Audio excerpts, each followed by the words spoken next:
მოგესალმებით, ეს ჩოხატაური სათემო რადიოა და მე თამთაცინცაძე ვარ.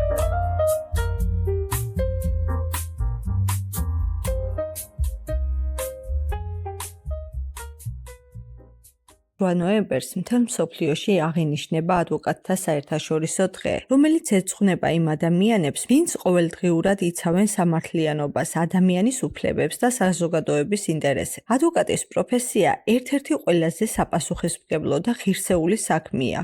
რადგან მათ ხშირად უწევთ ბრძოლას სამართლიანობისა და სიმართლის დასაცავად. და სწორედ ამ პროფესიის წარმომადგენელზე ვისაუბრებთ. მათ საქმიანობაზე, გამოწვევებსა და იმ მნიშვნელობებზე, რაც ადვოკატებს აქვთ სამართლიანი საზოგადოების მშენებლობისათვის. ჩვენი სტუმარი ქალბატონი თამთა ზენაიშვილია. შესაძლებელია ჩვენს მსმენელს ახსოვდეს კიდევაც მისი წინა გადაცემა, რომელიც ეხებოდა ნაფისმსაჯულთა სასამართლოს ძალიან საინტერესო გადაცემა იყო თითოეული მოქალაქესა რადგან შესაძლებელია ერთ დღეს ყველა აღმოჩნდეთ ნაფისმსაჯულთა სასამართლოს შერჩეულ სიაში. მოგესალმებით პირველ რიგში თამთა, როგორ ხართ? საუბრება თავისპირად გამოცდილებაზე თუ რას ნიშნავს იყო ადვოკატი. მოგესალმებით ქალბატონო თამთა, ძალიან დიდ მადლობას მოგახსენებთ ჩემი მოწვევისათვის და აღნიშნული თემის დაინტერესებისათვის. პირდაპირ გადავიდეთ თემაზე, როგორ დაინტერესდით ადვოკატის პროფესიით, რატომ გადაწყვიტეთ ამ გზის სვლა? ზოგადად ადვოკატის პროფესიამ დამაინტერესა იქიდან გამომდინარე, რომ ჩემში ვფიქრობ ალბათ, რომ იყო სამართლიანობის შეგრძნება, შესაბამისად პროფესია ადვოკატი იწვევდა ჩემში წესრიგისა და სამართლიანობის განცდას, ასევე მინდოდა რომ დამეცვა ადამიანები გამომეხატა ჩემი შესაძლებლობებით და აქტიურად მიმეღო მონაწილეობა სამართლებრივი პროცესების წარმართვაში, ამიტომ ავირჩიე ის გზა. ადვოკატობა ჩემი პროფესია არის იმიტომ, რომ საშუალებას მაძლევს დავიცვა ადამიანები, ჩავთო სამართლებრივი პროცესების მართვაში და გამოვავლინო ჩემი შესაძლებლობები ამ კუთხით. ეს გახლავთ ჩემი მოწოდება, რადგან მჯერა რომ შემიძლია შევცვალო სხვების ცხოვრება უკეთესობისაკენ და დავიცვა სამართლიანი. ძალიან კარგი. როგორია თქვენი ყოველდღიური სამუშაო პროცესი? რა სირთულეებს აწყდებით? საკმაოდ საინტერესო სამუშაო პროცესი გვაქვს, საკმაოდ დატვირთული. ზოგადად რომ შევაჯამოთ, ჩვენი დილა იწყება, დღე იწყება რა თქმა უნდა, საქმიანი წერილების გადახედვით, შემდეგ უკვე კლიენტთან, დასაცავ-პირებთან შეხვედრებისთვის ვემზადებით, რადგან გადავჭრათ მოსალოდნელი პრობლემები, განვიხილოთ სამართლებრივი სირთულეები და ასევე განსაზღვროთ კონკრეტულ საქმეში სტრატეგია. გარდა ამისა, გვიწევს ასევე სამართლებრივი დოკუმენტების მომზადება, ესენი გახლავთ საჩივარი, განცხადება, შუამდგომლობა და ასე შემდგომ გააჩნია კონკრეტული საქმიდან გამომდინარე, ასევე რაც ჩვენთვის ძალიან მნიშვნელოვანი გახლავთ, ეს გახლავთ სასამართლო პროცესებში მონაწილეობა, შემდგომ ხდება სასამართლოში ამ ყველაფრის წარმოდგენა, ყოველივე გრძელდება სასამართლო პროცესის დროს, როდესაც სასამართლო განიხილავს მხარეების მიერ წარდგენილ დოკუმენტებსა და მტკიცებულებებს. რაც შეეხება დღის ბოლოს უკვე ხდება ამ ყველაფრის შეჯამება და ასევე საზღვრავს და გეგმავთ უკვე მომავალი დღის გეგმებს, რომლებიც რა თქმა უნდა მორგებული გახლავთ დასაცავი პირების ინტერესების შესაბამისად. თქვენი აზრით, რა არის ადვოკატის მთავარი მისია საზოგადოებაში? ჩემი აზრით, ადვოკატის მთავარი მისია საზოგადოებაში გახლავთ ის, რომ ყველას ვისაც ჭირდება სამართლებრივი დახმარება და ხედავს ადვოკატი, რომ ეს საჭიროება მოითხოვს თავდაუზოგავ შრომას, ყველა მნიშვნელოვანი რესურსი ჩართოს აღნიშნულში და გაიცვას ადამიანის უფლებები, უზრუნველყოს სამართლიანობა და რა თქმა უნდა კანონის უზენაესობა. ვფიქრობ, რომ ადვოკატი გახლავთ უშუალოდ შუამავალი პირი მოქალაქესა და სამართლებრივ სისტემას შორის, რომელიც უზრუნველყოფს, რომ კანონი ყველასთან უნდა მუშაობდეს თანაბრად. რამდენად მარტივია დღეს საქართველოში სამართლიანობის დაცვა? როგორც პროფესიული, ისე ეთიკური თვალსაზრისით. საკმაოდ საინტერესო კითხვა გახლავთ. რა თქმა უნდა, საქართველოში გახლავთ მთელი რიგი გამოწვევები. პირველ რიგში არსებობს სამართლებრივი პროცესების სირთულეები, როგორიც არის დაგვიანი სასამართლო პროცესები, ადვოკატის ხშირი გამოწვევა არის ასევე რესურსების შეზღუდულობა და ინდივიდუალურად კონკრეტულ საქმეზე სირთულეები ამა თუ იმ კუთხით. რა თქმა უნდა, ადამიანის დაცვა ხშირად არ არის მარტივი და საჭიროებს დეტალურ მტკიცებულებების შესწავლას, გონივრულ არგუმენტირებას და ასევე პროცესის სტრატეგიულ დაგეგმვას. წარმატების შანსი დამოკიდებულია როგორც კანონზე, ისე მტკიცებულებების ხარისხზე და ადვოკატის როლსა თუ გაწეულ შრომაზე. რაც შეეხება ეთიკურ პრობლემას, შესაძლებელია ეს გახდეს ის, რომ ზოგადად საქართველოს მაგალითზე სამართლებრივი სისტემა ყველას ანიჭებს უფლებას სამართლებრივი დაცვის მიღებაზე, მათ შორის ადამიანებს, რომლებსაც გააჩნიათ სერიოზული განსაკუთრებული მძიმე კატეგორიის დანაშაულები ჩადენილი, მაგალითად მკვლელობა. სამწუხაროდ საზოგადოებრივი ადვოკატის როლი ამ კუთხით საზოგადოებაში არის საკმაოდ რთულად აღქმადი. ნამდვილად არის ის პრობლემა ეთიკური და პროფესიული თვალსაზრისით, მაგრამ რა თქმა უნდა ეს საბოლოო ჯამში პრობლემად ვერ შეიძლება რომ ჩაითვალოს. ბევრი ადამიანი სამწუხაროდ დღევანდელობაში ვერ აცნობიერებს, რომ ყველა ადამიანს აქვს სამართლებრივი დაცვის მიღების უფლება, მათ შორის ადამიანებს, რომლებსაც სერიოზული დანაშაული აქვს ჩადენილი, მაგალითად მკვლელობა. ყველა შემთხვევაში ადვოკატის მოვალეობა გახლავთ დაცვის უზრუნველყოფა, კანონის მიხედვით ყველა პირს აქვს უფლება დამცველზე და ადვოკატი აუცილებლად პასუხისმგებელი გახლავთ, რომ პროცესი კანონის ფარგლებში სამართლიანად წარიმართოს. თუმცა როგორც ვიცი, თქვენ ხართ საზოგადოებრივი ადვოკატი, რომელიც ბრალდებულს ენიშნება სასამართლო წესით. ანუ თქვენ არირჩევთ კონკრეტულად, რომელი ადამიანი უნდა დაიცვათ და რომელი არა. ამ კუთხით რა სირთულეებს აწყდებით? ანუ გქონიათ თუ არა პრაქტიკაში ესეთი შემთხვევა, რომ ადამიანი, ვისაც იცავდით, გინდოდათ იმ ადამიანის დაცვა და აი კერძო ადვოკატი რო ყოფილიყავით, უარს იტყოდით მის დაცვაზე. მე გახლავარ საზოგადოებრივი ადვოკატი.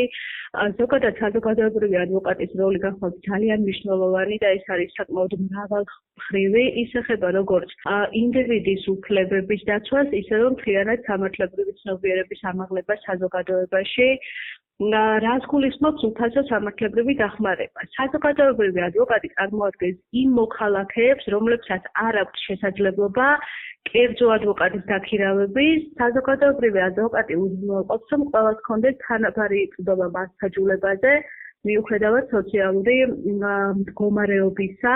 ასევე საზოგადოებრივი ადვოკატის საქმიანობა ამყარებს მოქალაქის რწმენას, რომ კანონის წინაშე გახლავთ ყველა თანასწორი, სამართალი გახლავთ ყველასთვის ხელმისაწვდომი და სახელმწიფო იცავს სუსტ და დაუცველ ჯგუფებს.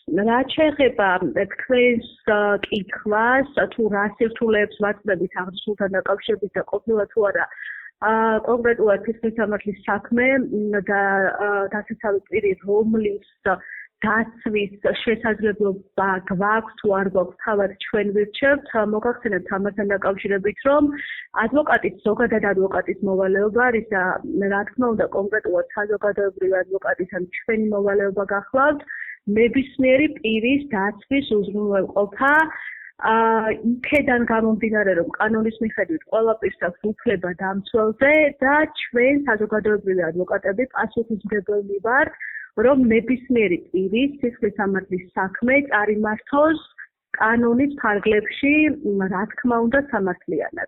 თამთა, აი თქვენი დაკვირვებით, რამდენად არის საზოგადოება ინფორმირებული თავისი უფლებების შესახებ და როგორია ადვოკატის როლი ამ პროცესში? შულთან დაკავშირებით ვითარება რა თქმა უნდა გაუმჯობესებული არის, მაგრამ სამწუხაროდ ბევრმა ადამიანმა არ იცის, როგორ დაიცვას საკუთარი უფლებები. ამ მხრივ ვფიქრობ, რომ სკოლაში, მედიაში და ასევე ჩვენ ადვოკატებს, რა თქმა უნდა, დიდი როლი გვაკისრია.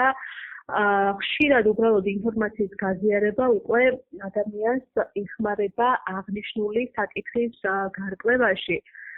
დღესდღეობით სამართლებრივი ცნობიერება ეტაპობრივად იზრდება, შესაბამისად, ჩვენი ადვოკატების როლიც საკმაოდ მნიშვნელოვანი არის აღნიშნულთან დაკავშირებით. ხშირი არის შემთხვევა, როდესაც მოქალაქეების ერთსარგებლობენ თავისუფალი გამოხატვის შრომისა საკუთრების უფლებით, უბრალოდ იმიტომ, რომ არ იციან როგორ და სამწუხაროდ არ იციან ის, რომ შესაძლებელი არის აღნიშნული ინფორმაციის სრულიად უფასოდ და ხელმისაწვდომად მიღება. ადვოკატის როლი ამ პროცესში გახლავთ უმნიშვნელოვანესი, რადგან ის მხოლოდ სამართლებრივი წარმომადგენელი კი არ არის, არამედ გახლავთ მასწავლებელი, განმანათლებელი, დამცველი და შესაბამისად სრული სამართლებრივი ცნობიერების გარეშე მოქალაქე ვერ განახორციელებს საკუთარი უფლებების რეალიზებას. ამიტომ აუცილებელი გახლავთ, რომ სახელმწიფომ, ასევე სხვადასხვა ორგანიზაციებმა და ადვოკატთა კორპუსმა ერთობლივი ძალისხმევით მიაწოდოს საზოგადოებას სამართლებრივი განათლება და მოქალაქეთა აქტიურობის გასაზრდელად საკუთარი უფლებების დაცვის საქმეში შეიტანოს აქტიური როლი. უფრო ეხლა პიროვნულ თვისებებზე რო გადავიდეთ, თქვენი აზრით, რა თვისებები უნდა გქონდეს კარგ ადვოკატს? მნიშვნელოვანი კითხვა გახლავთ ქალბატონო თამთა, რადგან ეს თემა ძალიან მნიშვნელოვანი გახლავთ იურიდიული პროფესიისათვის. კარგი ადვოკატის ძირითადი თვისებები რა თქმა უნდა იყოს თავისი საქმის პროფესიონალი, რომელსაც გააზრებული უნდა ჰქონდეს, რომ იცავს ადამიანის უფლებებს, თავისუფლებას და ასევე ინტერესს.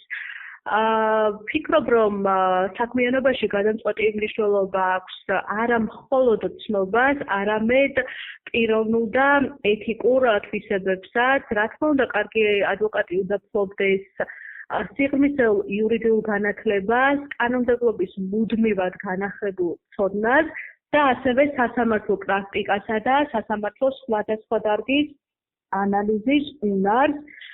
ასევე უნდა ჰქონდეს კომუნიკაციისა და დარწმუნების უნარი და რაც ძალიან მნიშვნელოვანი გახლავთ, ეს გახლავთ ეთიკა და კეთილსინდისიერება. ადვოკატის საქმიანობა ეფუძნება მიუკერძოებლობას, პატიოსნებას და კონფიდენციალურობას. ადვოკატი არასდროს არ უნდა იყენებდეს ცოდნას ან პოზიციას არასწორი მიზნებისთვის და ყოველთვის უნდა იცავდეს ადვოკატის ეთიკის კოდექსს. როგორ ართმევთ თავს სტრესს?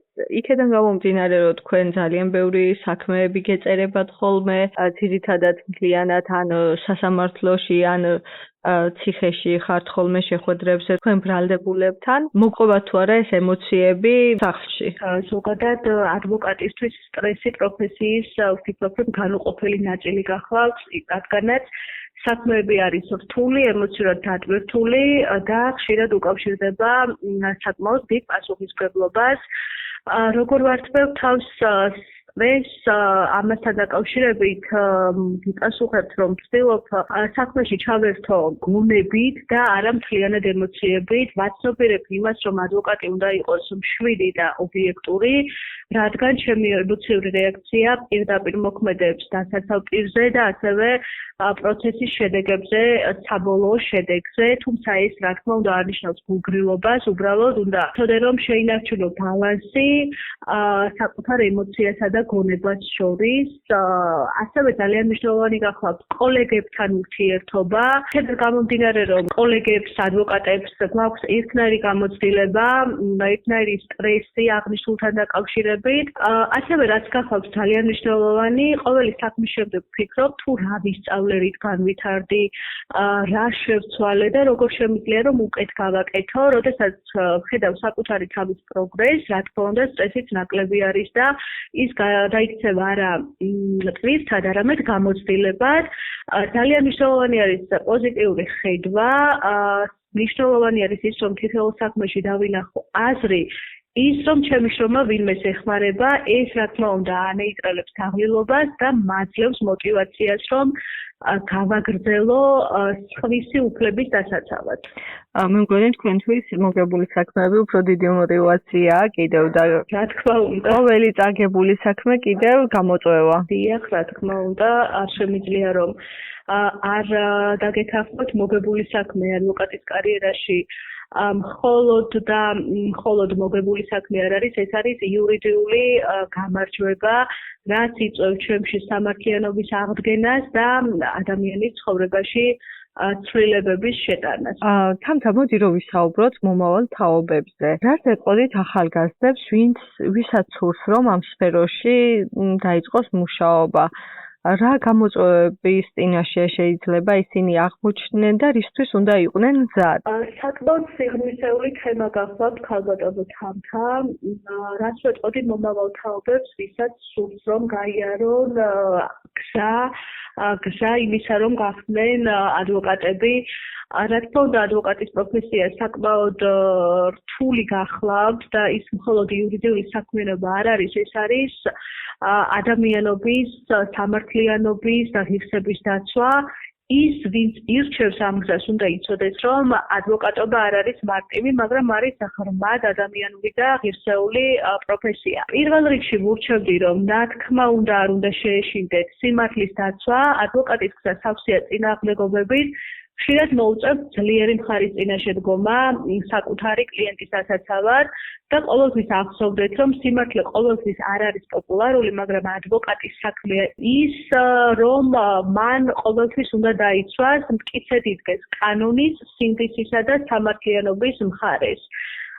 ასევე რაც არის კიდევ ძალიან მნიშვნელოვანი, ის რომ სწავლა არასდროს მთავრდება, სამართალი გახლავთ ცოცხალი ორგანიზმივით, ცვალებადი, ვინც მუდმივად არ სწავლობს, ის რა თქმა უნდა მალე ჩამორჩება.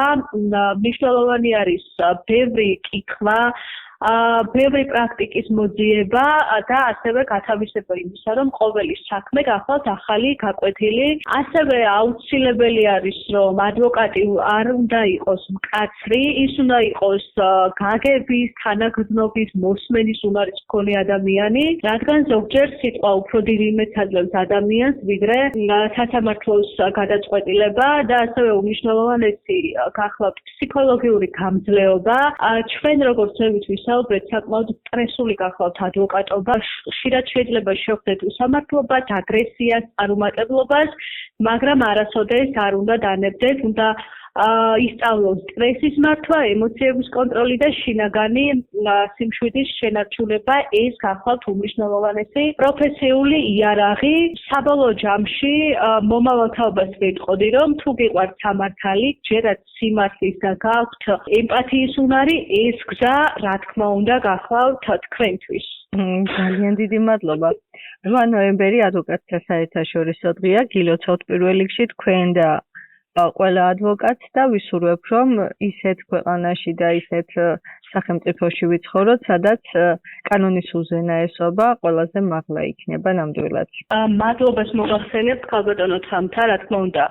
გახლავთ ადვოკატობა საკმაოდ პასუხისმგებლობის და ღირსების დიდი გზა, ვისურვებ, რომ ჩვენი პროფესია იყოს სავსე სამართლიანობით, გამარჯვებით, თავდადებით და ადამიანების ნდობით. მადლობას მოგახსენებთ აღნიშნული თემით დაინტერესებისთვის და ჩემი თქვენს გადაცემაში მოწვევისთვის. ძალიან დიდი მადლობა, უკვე მე მგონი ტრადიციად იქცა თქვენი მოწვევა, რადგან სამართლებრივ საკითხებს ხშირად ვეხებით ხოლმე, როგორც ცხოვრებისეულად ხშირად ხდება ადამიანების სამართლის საქმეებს, ასევე პრაქტიკაშიც ძალიან ხშირია. დიდი მადლობა, წარმატებებს გესურვებთ. კარგად ბრძანდებოდეთ. ადვოკატის პროფესია არ არის მხოლოდ იურიდიული ცოდნა. ეს არის პასუხისმგებლობა, თანაგრძნობა და გამბედაობა დაიცვა სამართლიანობა, მაშინაც კი, როცა ეს რთულია და წარმოუდგენელად მიგვაჩნია. დღეს ადვოკატთა საერთაშორისო დღეს მადლობას ვუხდით ყველა ადვოკატს, ვინც თავისი ცოდნითა და თავდადებით იცავს ადამიანის უფლებებს, სამართლიანობას საქართველოში და მთელ მსოფლიოში. წარმატებებს გისურვებთ. იმედია საინტერესო გადაცემა გამოვიდა. მომავალ შეხვედრამდე.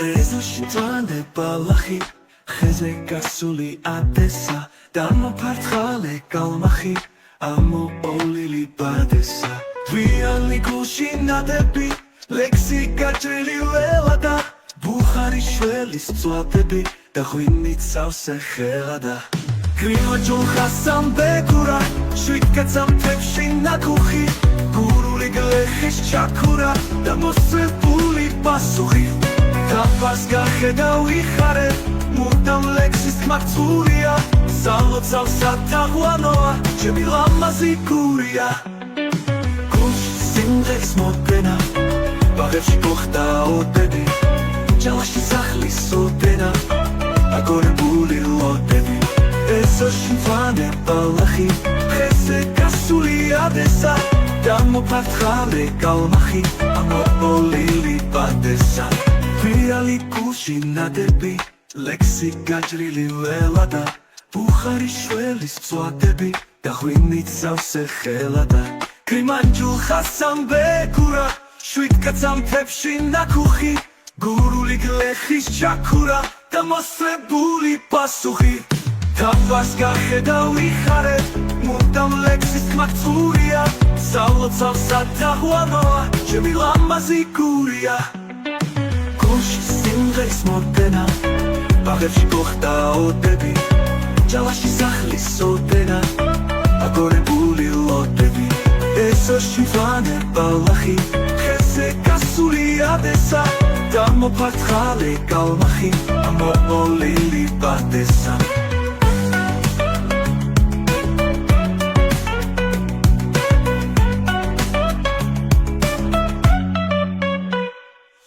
Krima jul khasam begura shvitkatsam tepshina kukhi guruli glekhis chakura da mosrebuli pasuhi tapas gaხედავ იხარე მუდამ ლექსის მართულია სალოცავ სათაღვანოა ჩემი ლამაზი გურია გულში სიმღერის მოდენა ბაღებში გოხდა ოდები ჯალაში სახლის ოდენა აგორებული ლოდები ესოში მწვანე ბალახი ხეზე გასული ადესა დამოფართხალე კალმახი ამოყოლილი ბადესა